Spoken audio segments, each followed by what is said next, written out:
अस्सलाम वालेकुम। ये जी हमारे उस्मान भाई हैं। उस्मान भाई ने कुछ साल 1.5 साल पहले एक दो रैबिट से टेस्टिंग के तौर पे, शौक़ के तौर पे शुरुआत ली थी और आज भी ये माल लेके आए हैं और जाते हुए इन्होंने एक बड़ा पिंजरे का यूनिट ले लिया है।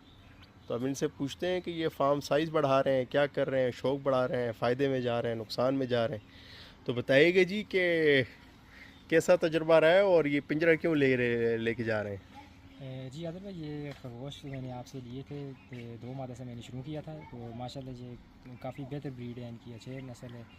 तो ये है कि इनका संभालना अच्छा है, मसला नहीं है इतना कुछ भी। तो आहिस्ता आहिस्ता मैं जो है सेटअप थोड़ा बढ़ा रहा हूँ।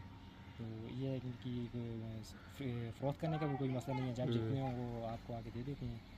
तो आज भी काफ़ी आप सारे मसाइल ऐसे हैं जो बाकी चीज़ों में हैं, इनमें नहीं है। हम्म, तो ये यानी काफ़ी अच्छा बीमारियां सेटअप है, कम हैं इनमें। बीमारियाँ कम हैं बाकी, और ब्रीडिंग श्रीडिंग हर एतबार से अच्छे हैं। हम्म, अभी तो गर्मी हो गई, आपने ब्रीडिंग स्टॉप कर ली होगी। जी अभी गर्मी में थोड़ा सा स्टॉप की है। ज़्यादा से ज़्यादा महीने 1.5 महीने का वक्फा आ जाएगा। हाँ, महीने हाँ, 1.5 महीने का। चलें सर्दियों जी। में तो तकरीबन ये 25 दिन बाद दोबारा क्रॉस करवा देते थे। ज़बरदस्त तो ज़बरदस्त, एक यानी महीना हर 25 दिन बाद दोबारा बच्चे दे देते ठीक थे। ठीक, यानी हर 55-60 दिन बाद हाँ, जो हर है वो आप 55-60 बच्चे दिन ले रहे बाद हैं उसमें वो से। बच्चे भी तकरीबन 8 10 7 8 9 10 11 बच्चे, 12 बच्चे तक ठीक भी देती ठीक थी ठीक मादा। ठीक ठीक ठीक ठीक। चलें जी, हमारी दुआ है कि आप एक बड़े फार्म में इसको कन्वर्ट करें जी। इंशाल्लाह। ओके, अल्लाह हाफ़िज़।